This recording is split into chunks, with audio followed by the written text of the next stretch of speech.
Hello and welcome to League of Women Voters ABC meeting for September. Today we're going to be interviewing Matt Debow and Ian Reisner from the Anoka County Union. Matt is the managing editor. Correct. And Ian is the community editor, so we're excited to have them.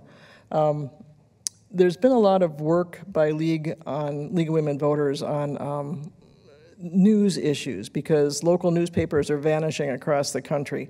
And we're fortunate that we have a strong local paper here in our area. And so we wanted to talk to them and kind of get more understanding of how their lives work and how they do the things that shape our lives. Because really what newspapers put in there is kind of what we know about stuff largely, unless we experience it. So,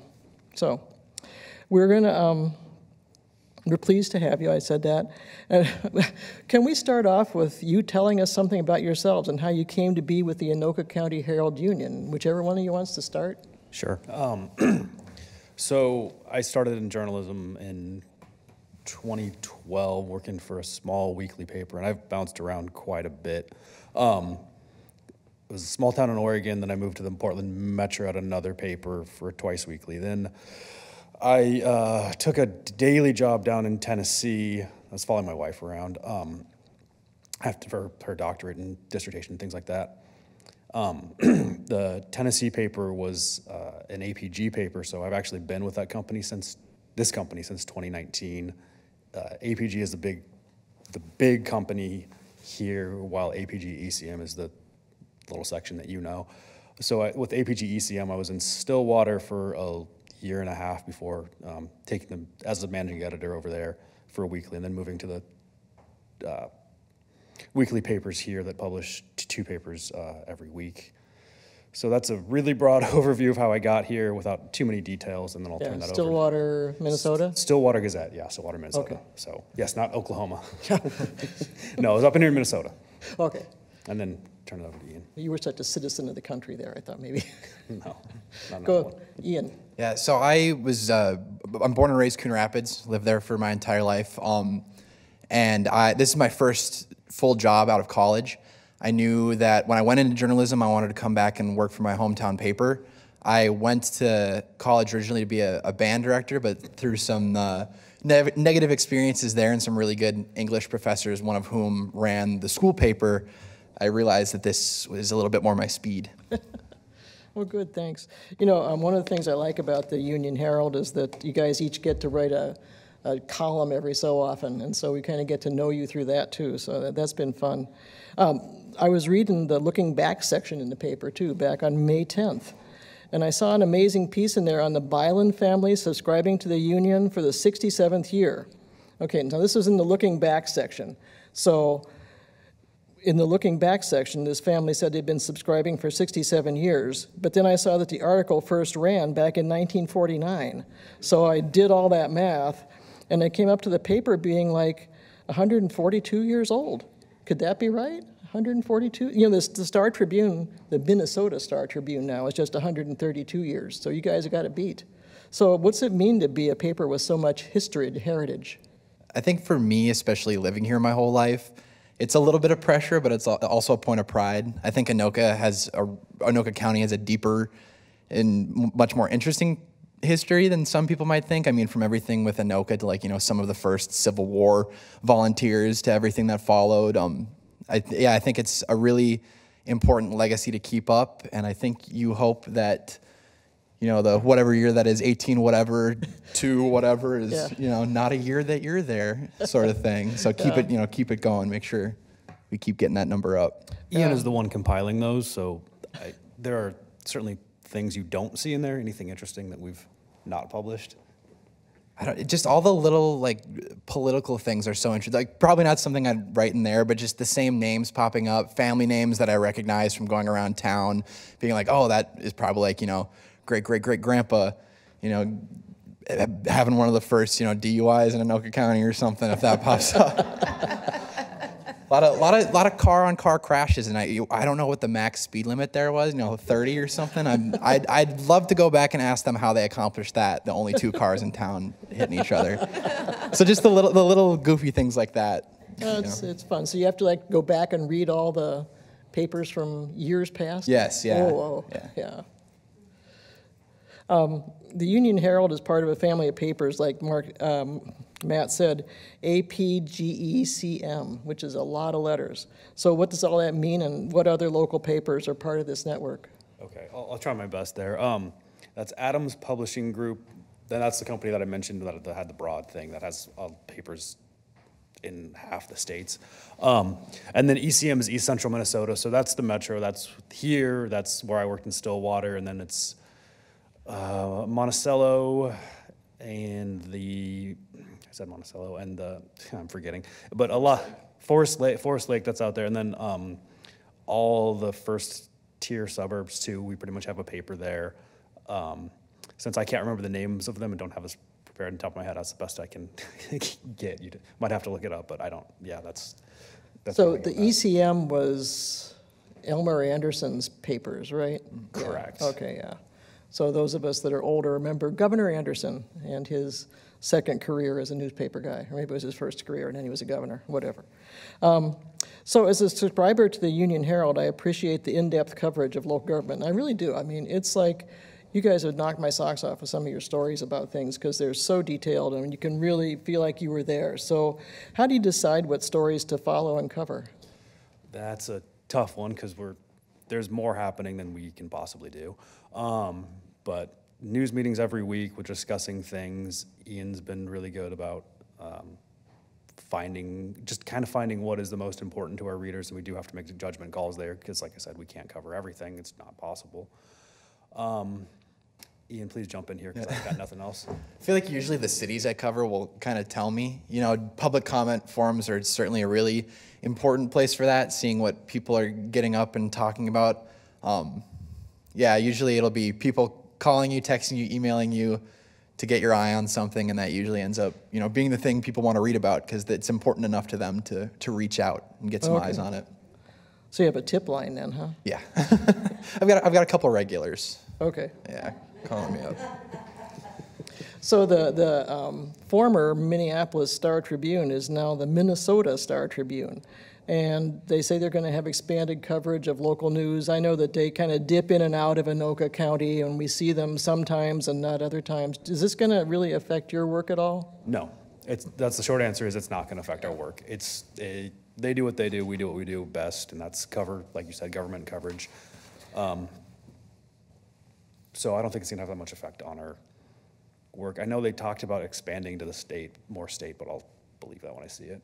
Well, there's so many papers that have fallen by the wayside now, the paper in Hutchinson and the ones that went down earlier last year, at the end of last year. So there's a need for more paper coverage, and I hope that they're able to do it. We'll have to see.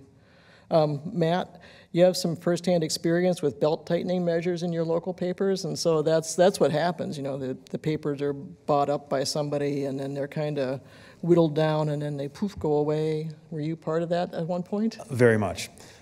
So my first job right out of college is hired at the Lebanon Express.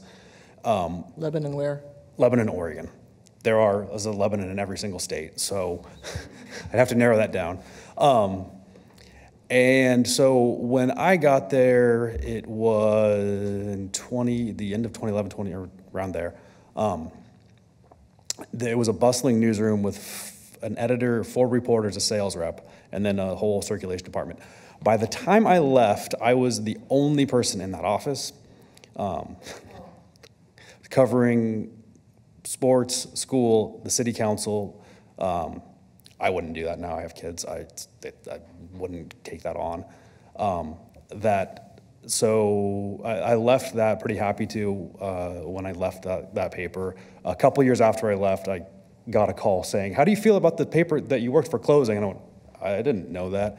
And so the reporter covering the closure of the paper interviewed me, and when she wrote that no one she interviewed was surprised that the paper had closed, myself included. And yeah, I was not surprised by that at all. No, that's too bad. And so do you know what's happened since that time? Has other papers come, or they just have no news in Lebanon? So there was a competing monthly paper as we were kind of dwindling down. They expanded a little bit into that city, but it's not nearly the coverage that it was when I first got there. How many people live in Lebanon? 16,000 when I left, but it had the state's second medical school, so it was a really growing and actually fun to report on community. I went to that medical school a lot because it opened the year before I started. So one feature of the paper that I also appreciate is the printing of information on candidates for many local offices. That's kind of something relatively new for the past couple of years, I think. Do you base these on candidate interviews, or do you draw it from the candidate's website? Neither, actually. We send out, we send out questions soon. I'll be sending some out soon, and the responses, they may take them from their candidate's website, but I send out questions to them to respond to us that we'll get information on them. I don't actually look at the candidate's website. I rely on their responses, and that's how we do and that. And if they don't reply, then you don't have anything? We do push them. Okay. We do try to get everybody to, as much as we can, we try to get them to respond. No, we're familiar with that. Our stock in trade is candidate forums, and we do a lot of cajoling and things like that, and we get down to, hey, we're starting at 7, he's not here yet, so we're going. And so we operate on a deadline too. Do you endorse candidates at your paper? Never. It's the company policy, we just don't. Yeah, I just read that the Star Tribune's going to quit endorsing candidates. That had always been a thing that everybody looked for, is who's the Strib going to endorse for governor? And I can't actually answer. Our editorial board, which is above me, won't do endorsements, but they are going to focus on some endorsement of issues instead of candidates. We will be publishing those. Okay. I don't know what there's going to be on yet, but. Well, okay. So letters to the editor. I noticed that some weeks there's like no letters to the editor. Do you need more people to write to you, or? Yes. Okay. Oh yeah, absolutely. The letters to the editor are going to pick up, I'm sure, here with election season. They always do. But after elections, it's season. It is. Because we confirm those. It's by calling. A lot of time, my job is to call those people and say, "Hey, did you really write this?" And almost my entire job has been that at some points in time during election season. But after November 5th, the letters just drop until a controversial issue comes up.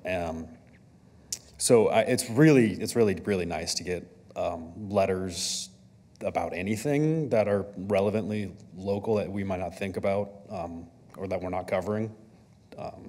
I like getting those. Those fill space on the opinion page, and they're nice to have from a voice in the community. I noticed that you're running a series of columns from Master Gardeners now. That's kind of a special thing, or is that? One of our members, Paula Moore, had an article in there about invasive species. I don't know how that started, actually. That was the editor before me who had that in, and I've just been continuing that. Well, it's very nice. I appreciate those. As League of Women Voters, one of the things that we would like to do would be write more articles about election law and things like that. So we'll send you letters about those. Yes, please do. Okay. And it's also, and on that note, it's also nice to get letters that aren't endorsing political candidates. Not that I don't like those, but it's nice to get letters during election season that aren't endorsing candidates. You could just give it a little break on people saying who you should vote for. Are there limits on how often people can write to you? It's on our letters policy, so I'll do my best to remember. It is, I messed this up. Once a month and then twice on the same topic in 6 months. Oh, okay. All right, well, hey. So I'm on the older end of things here, and my kids are in their 40s, and they do not read print media, period. They would not, if they needed to know something, they wouldn't ever think to look at a newspaper. And so what do you foresee as a way to reach out to people like that with new subscription model that would fit their needs? I don't really know. That's the key. It's the key question to get newspapers to survive, and no one in the world has seemed to solve that one. we are focused on getting it online. Ian's a younger generation. Ian, do you have any ideas? Honestly, I feel like I'm, in my generation, kind of an anomaly because I want to pick it up and read it. I prefer that. Yeah. There's a lot of kids my age, that just would refuse to. They wouldn't for, any number of reasons. I think, websites definitely are maybe the thing. We are getting better at making sure everything's updated just with that new system. We changed the way that we post stories now, so everything that goes into the paper has to go online kind of first a little bit. Almost, yeah. We can tool it so we don't have to put looking back. So it's not two separate steps anymore. It's kind of the same thing. So I think definitely keeping those, all new pictures on the front, refreshing new things, always kind of going by, because that's kind of the mindset for my generation, is constantly refreshing, waiting for that new thing to pop up. Yeah. So I think the social mediaification of a news page would be kind of gross, but that might be that might be the answer for at least people in my generation. For people of my generation, we are somewhat footloose seniors, and so we get the Strib online, and we always read the e-edition because you get everything then. You get to read the ads and the little cute things that don't make the website and stuff like that. Do you ever think about doing something like that? We do have an e-edition, but as Ian pointed out, we might need a better job of promoting that. It's harder to see on a website because you have to scroll down a little bit. Oh. But it's actually out of our hands. The vendor who does it just puts it there. So I've never seen it. I always read the online stuff from the Yeah, I mean, all our stuff is online there, but there is an e-edition with a print online subscription that you can look at. And you can click on, believe you can click on the ads now too, and you can click on the stories and the links to anything in there. Most of your stories are behind a paywall, right? All of our stories are, well, with a few exceptions, public safety and things of that nature are behind a paywall. Oh, okay. And so that's kind of an advertisement. It's a good thing to have a subscription to your local paper because they count on that. So is that where most of your money comes from, or from advertising? I don't have the numbers, but almost any newspaper is going to come from advertising.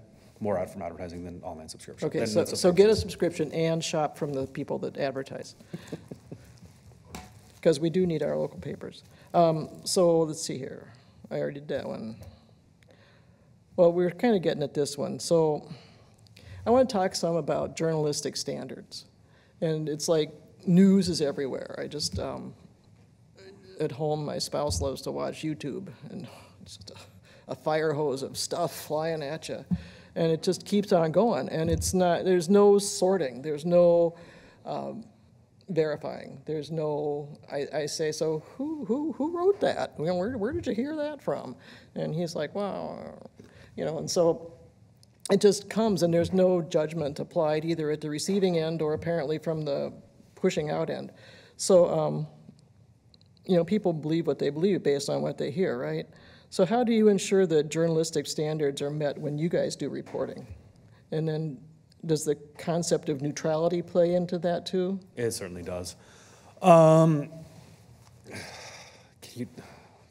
lost my train of thought there. Okay. So yeah, journalistic standards, try to be balanced as possible, try to take our opinion out as much as possible. We're just trying to report on what happens. Often that is either telling Ian that you can't have that because you need to have another side, or myself coming to him and asking for, hey, am I editorializing here? Or how is this balanced? Just trying to get the information out with as objectively as we possibly can. If there's something I'm even worried about, I make sure to talk with Ian or any other staff member just to make sure I have a second opinion on that. And then, Ian, do you have any thoughts here?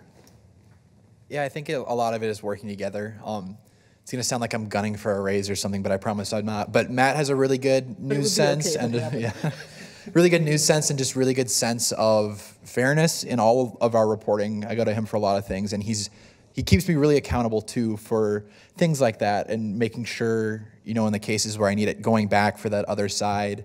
If something is unclear, going and finding that source, and if for some reason that source doesn't exist, reaching out to those people, confirming with them. So I think for probably a lot of places, it's kind of up to it comes down to the upper management and kind of their sense of it too. I think it helps if the writers have it, but the person making that final call, I think it's critical for them to be able to see that bigger picture too. And do you guys learn all these things in journalism school, or? Yeah, Ian, can you talk about your background before I get to that? Because you're only He was a band director. Yeah, I was mine was only a journalism minor, the program, and it was a school paper. But they kind of instilled those same things. I had a really good editor there too, just to drill on that theme, and she was really good about fairness and accuracy and reporting. So those things are in the textbooks, but I think ultimately it kind of comes down to the person writing and how willing they are to stick to that, and the people willing to hold them to that too. Yeah, and it was certainly discussed in journalism school, where I majored in journalism at the University of Oregon. But in practice, it's probably a little more applicable. I can't remember, but I know some of the ethical examples that I took on in class were thought experiments that were pretty far out there. Yeah. So then how, my children aren't watching, so I can talk about them.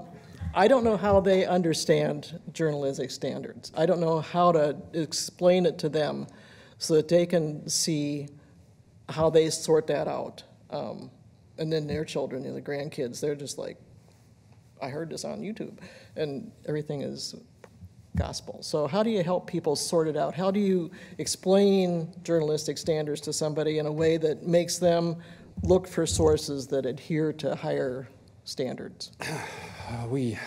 I've been toying with the idea of writing actually writing out an ethics policy. I haven't done it yet for this paper. But we've mostly let the paper speak for itself, and then anybody asks, like, why'd you do this? Or I can usually have an answer, but we try to keep it as fair. I don't know if that's always possible. Sometimes people don't talk if they don't want to. It's definitely hard to try to get that point across. So, do you have any thoughts on that, Ian?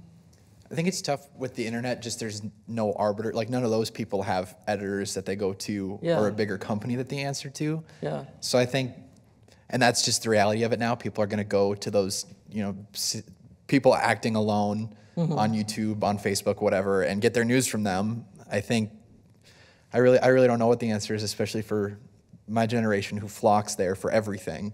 I think it's something that has to be taught, maybe at a younger age. Yeah, well, I don't remember learning anything like that in school. I did, but I was a journalism major for a little bit before I moved on. So, one of the things that I think that the YouTube generation is so accustomed to is people that shout and wave their hands, and they're so excited, and they're just going and going. And then they listen to us, and we're just sitting here talking. and it's like, well, why would they watch us? perhaps, but yeah, I don't know immediately. Maybe your paper should do more hand waving. Can you figure out how to animate the pictures like in Harry Potter? That might do it. Yeah, that would be good. Find the budget for that. Yeah. I have noticed that Minnesota Public Radio has been doing more video on their website and things. So there's kind of that blending of media as well. Yeah, I've seen a push for video, and I've never seen it do I've just never seen the numbers do very well, but that's personal experience. Yeah. Because we track the numbers on our website, and our bread and butter is stories anyway, and the online traffic is going to be there. And I remember at another paper I worked for, they hired a video editor, and eventually that position went away because 10 people were looking at the video, well, thousands of people were looking at the stories, so it's just, Okay. I don't know, maybe times have changed on that, but. Maybe you need to wave your arms more in the video. I was working with Matt earlier. Part of my involvement with Upper Mississippi, there's a group from the Mississippi River Ag and Water Desk through the University of Missouri, and they put money out there to pay for half of a reporter to cover river issues. And as a river town, a river city here in Anoka County, I said, Matt, would you be interested in this? And it didn't work out. But then as it didn't work out, I thought, well, maybe that was good, because I was wondering, well, so if you get a paid seat, is that going to be an objective seat? Is somebody else then dictating content or dictating. So I kind of felt conflicted about that one. I actually don't think so. That's not the reason we turned you down. I mean, we are paid. Yeah. We do make money for this. So if you're paid for a position to do position, Well, you're paid to report local news. Right. But if you were paid to report specific news, that seems a little different. I suppose that's possible. I suppose, I guess I'm struggling with that now you put it that way. Just if, maybe that could affect bias. I don't know if it would. Yeah, I don't know. Yeah, if they uncovered something that they didn't want and they were getting paid by that, that might create a conflict and be really hard to deal with that. Yeah, it's like in the field of agricultural research and ag pesticides. Who pays for that research? Well, it's the chemical companies. So is there a conflict? Well, no. Yes, there is. Yeah, they're just not going to keep paying for it if you don't come up with the right answers. The League of Women Voters, I said at the beginning that we've been doing a lot on position on local news. And so one tenet of this position is about media literacy. So we were talking about that a little bit. The League also believes media literacy and news education, including support for journalism students, is essential. So they want to see opportunities expanded in schools and throughout communities for people to understand journalism. Do you have your thoughts on that, or? Oh, I was trying to get at that earlier. I think a media literacy class in, I don't know what grade level, or just a section even, would be fantastic, just to how to what's the word I'm looking for? How to verify sources, or how to see if this source is biased, or just why can I think of, Ian, help me out here.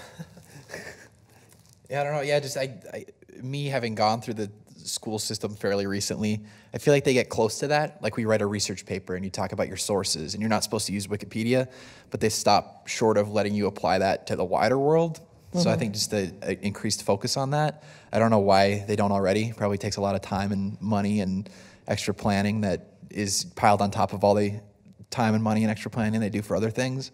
But especially for my generation, I feel like I was some of the first people to have smartphones in my hands. I remember my mom getting the first iPhone, and I think we just didn't have time to catch up to that. And now we're starting to feel that a little bit. So I think, it would take like a full pause and reassess to see exactly how to factor that into the school system. Happen. So we got to find a way to do it on the fly. Yeah.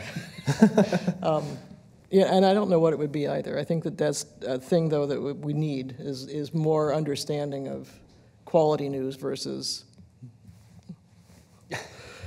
So another element of that position relates to access, and this is something that is difficult. The League believes that everyone should have access to comprehensive, credible local news, and that barriers to access should be removed.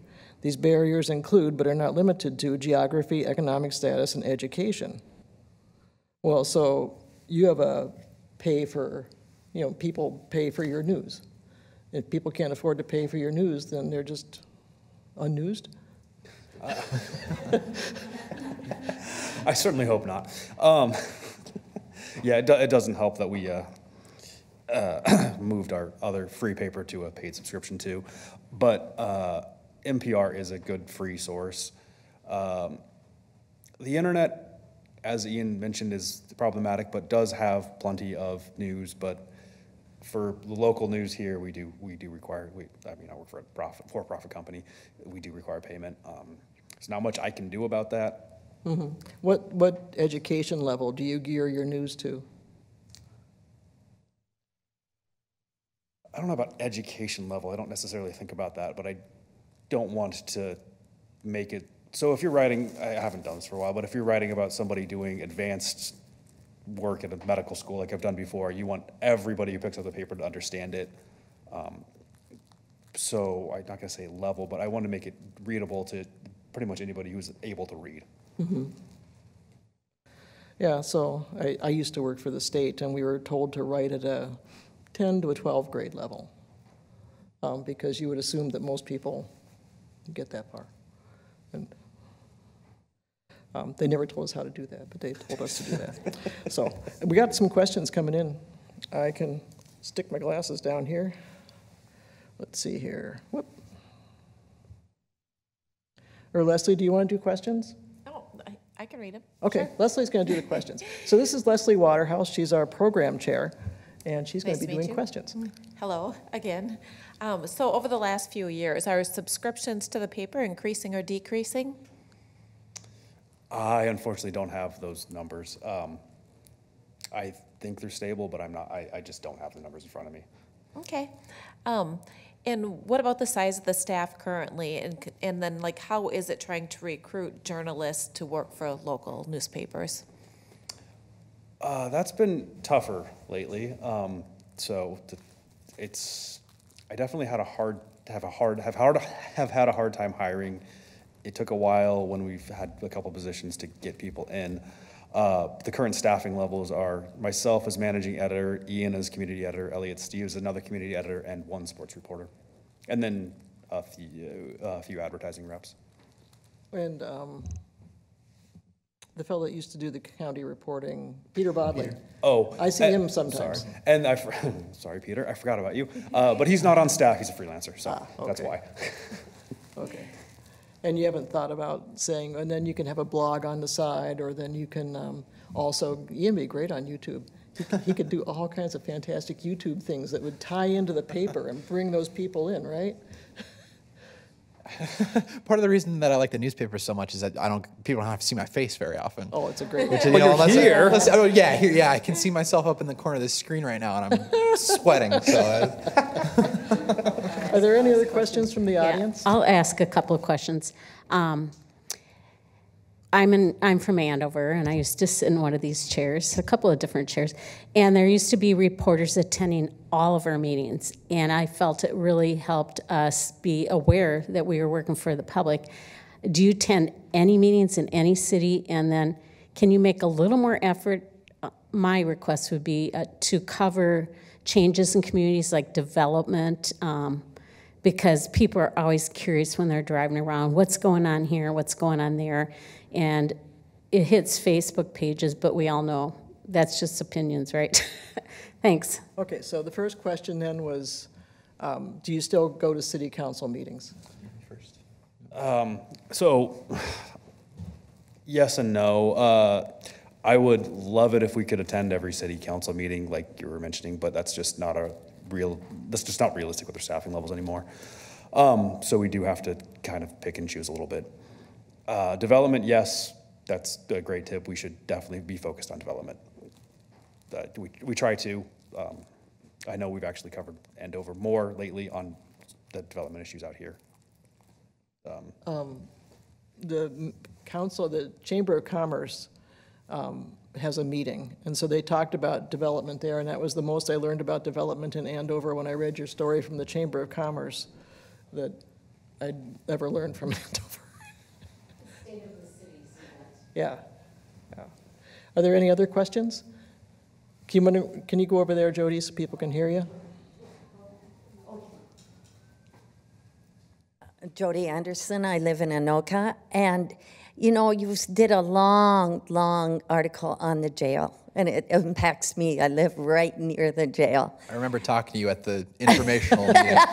Yeah, I think I had a few opinions on that.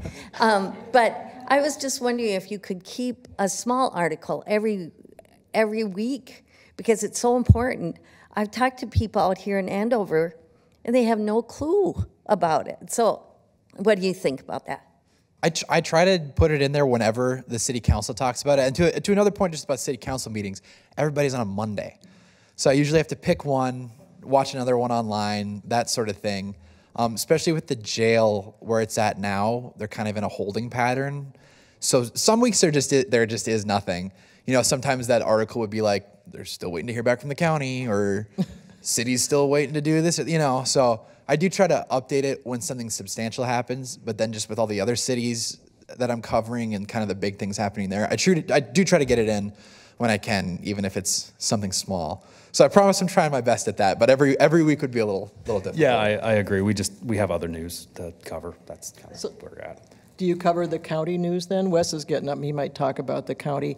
One of the things that we found was that the county makes their decisions not in their board meetings, but behind the scenes in smaller committee meetings, and it makes it hard for the public to, was that you're going to talk about, Wes? Or? No, it wasn't, but Oh. that is a valid point. Yeah, I'll keep The going. committee meetings are usually the best source of information, although in the last year, some of those county board meetings have actually delved off, and Yeah. they've been very informative in some ways, which I think that was unexpected, so.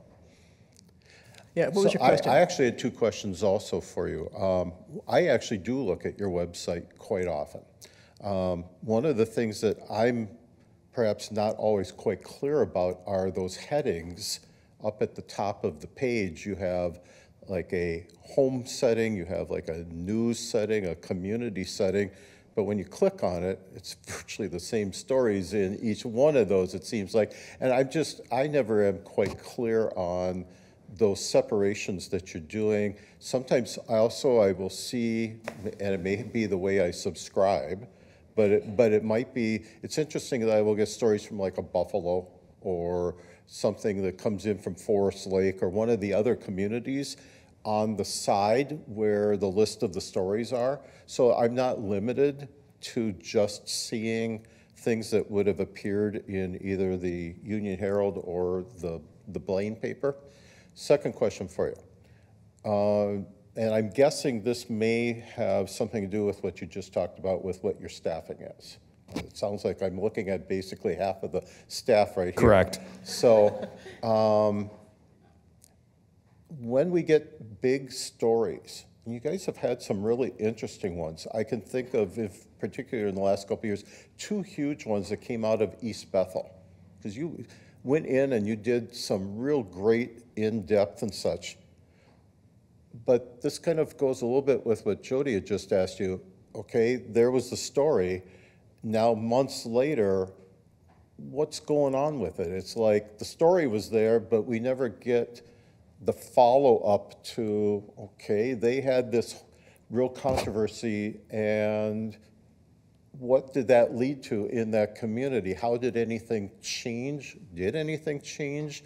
I'm guessing you don't have a lot of luxury for those revisits, but that's an element that sometimes is missing when we get those big in-depth ones. And I'm not talking about like, shooting at Northtown. That's happening news. It's going to get resolved a few months from now. You're going to probably report on the person who got charged about it or whatever.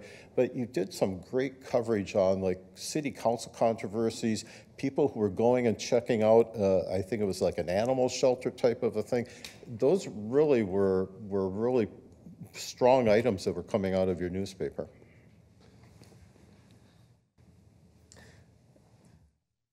In terms of the website, that I think is just the way they get filed online.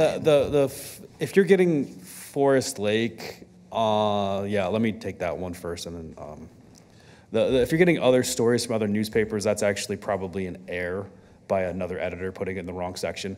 I will actually or tomorrow, I'll actually take a look at our sections and see if there's any way to clean that up, because we're supposed to put so much different things in those separate section tags. But if you're getting things from other papers, those actually, unless it's related to this area, they shouldn't actually be there.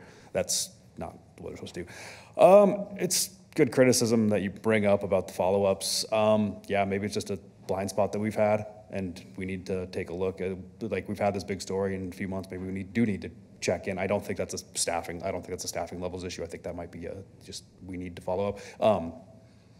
Also, maybe they're not coming up at city council, and that might be why we're not. I was just about to say, because I wrote those ones, but yeah, it is, that's the big thing that week, and all of a sudden there's a big thing the next week.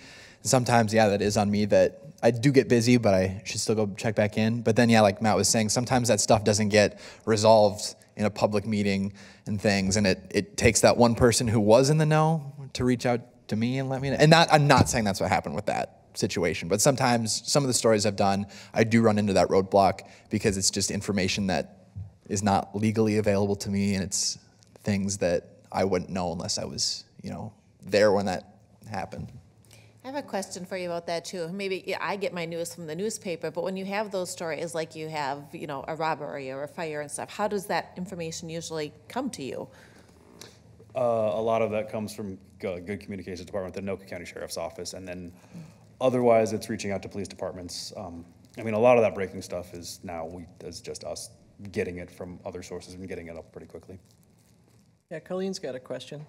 I mean, this is kind of related. I mean, do you have like inside sources that tell you what's really happening? Sometimes. Sometimes, we're not gonna get into details on that. There's a couple caller IDs that make me perk up when I see them flash across the screen, but.